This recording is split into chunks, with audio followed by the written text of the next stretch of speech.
Secretul pentru părul meu, pentru a avea strălucitor, pentru a nu mai se rupe, pentru a se pieptăna ușor, este această gamă profesională Lumina.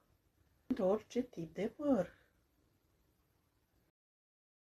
Haideți să vă arăt, acesta este secretul meu pentru părul meu, sănătos, mătăsos, se pieptănă ușor, nu se rupe, care sunt foarte mândră de părul meu și foarte mulțumită și de această gamă.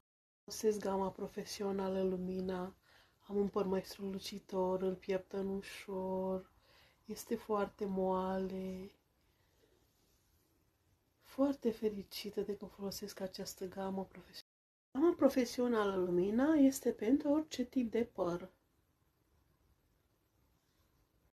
Întreba foarte multe persoane, Tatiana, ce folosești pentru părul tău? Și eu le-am spus că am un mic secret. Părul meu este foarte luminos de când folosesc gama profesională Lumina pentru orice. Pentru mai multe informații, contactați-mă chiar acum pe linkul din bio.